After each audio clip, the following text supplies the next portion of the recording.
Hey, yes. Today we're going to make just a little treat. I made this or these to go with the soup at the community lunch. It's just going to be a Parmesan and pesto bread twist. Nice and simple. It's really good for a movie night. Goes well with a pint of old jock or even a scotch. Nice in the kids' packed lunch if you like.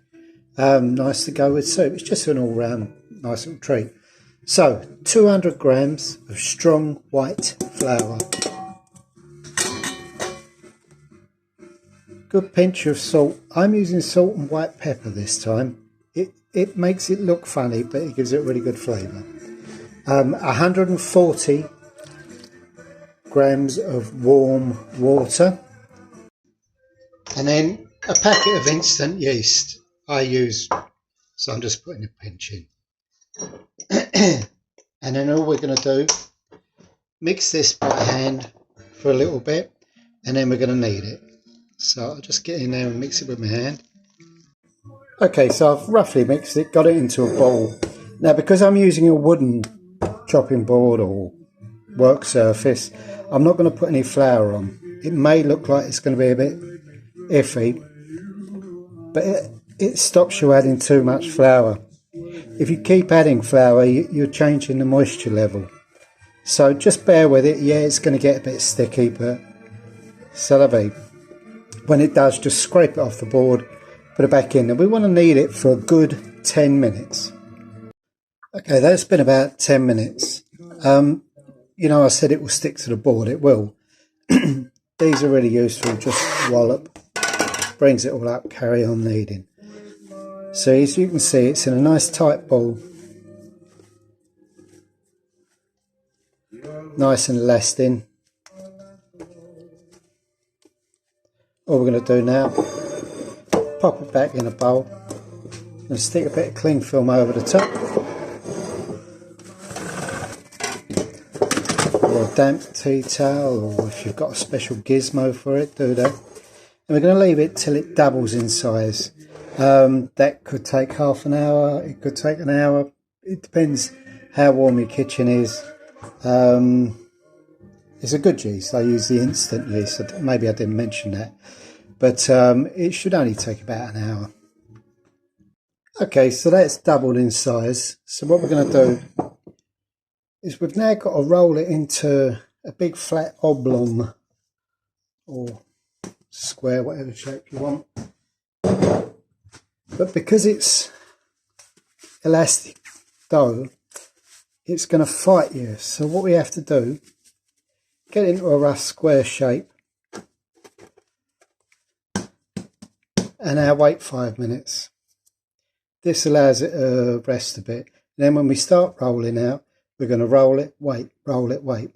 I know, but that's what you've got to do.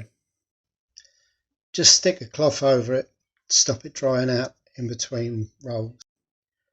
Okay, that's been 5 minutes. So we're just going to,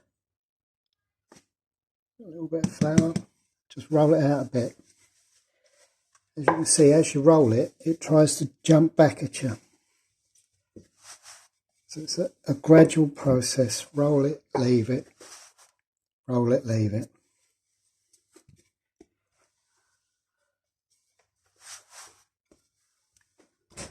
You'll feel when it won't stretch anymore because it just feels weird.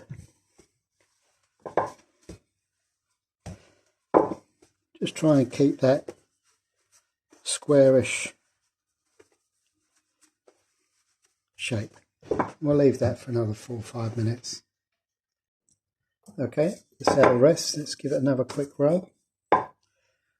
We're eventually looking to get it, I suppose, a relaxed 4 millimeters. You know, it's too thin because it is bread at the end of the day.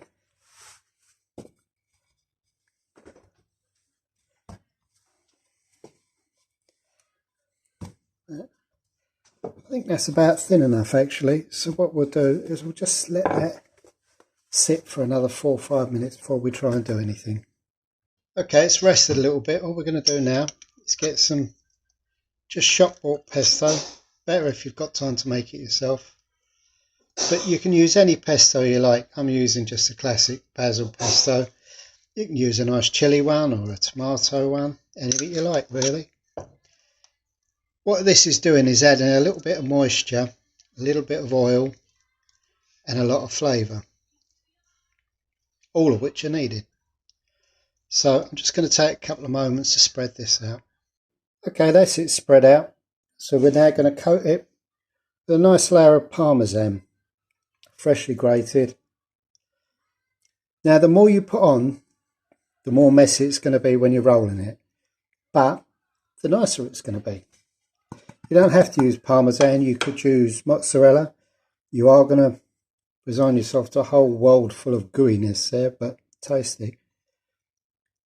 Or a good cheddar, something quite strong that doesn't give out its oil too quickly. There we go, that's it. Simple as that. Now if you want to put a bit of chilli or a bit of whatever on there, you can. I'm just going to put a wee bit of pepper because I like a bite. And that's that part of it done. All we're now going to do, just trim away there and cut about, I suppose, just under an inch strips. Now I'm using a knife. You could use the board scraper, even a pizza roller, but whatever you've got that will go through it.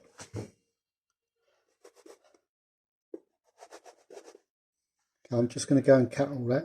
Right, I've got ready a baking sheet with a silicone mat on it, stop it all sticking. Now, there's no perfect way of doing this, just find your own way of doing it. But you've got to twist in opposite directions. Twist and roll. I'm not sure how it works, it just does. Okay. And that's it. Now it's always going to be springing back at you because it's dough. So lift it, pop it on that tray.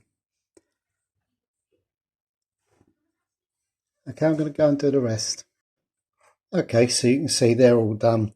Now these are going to need to sit for a good half an hour to let them relax, or otherwise when we cook them they'll all whee and get all funky on us. And also give them a chance to reprove. So really we're looking to get them to kind of double in size again. Okay, about half hour. Okay, these have doubled in size. If you give them a little poke, you can see it just comes back again. Oh, you didn't see that, did you? So it just comes back again. So these are ready to go in the oven. Just give them a little straighten out. Make sure they're not touching. And then what we're going to do is pop them in an oven. 200 degrees. I've got a little bit of moisture going on in there, a little bit of steam. Just put a pan in the bottom with some water in it and that will create enough steam. So they're going to go in 200 degrees. They're not going to take long to cook, probably about 8 to 10 minutes. Keep an eye on them though, you'll know when they're done. And that's it, I'll show you when they're done.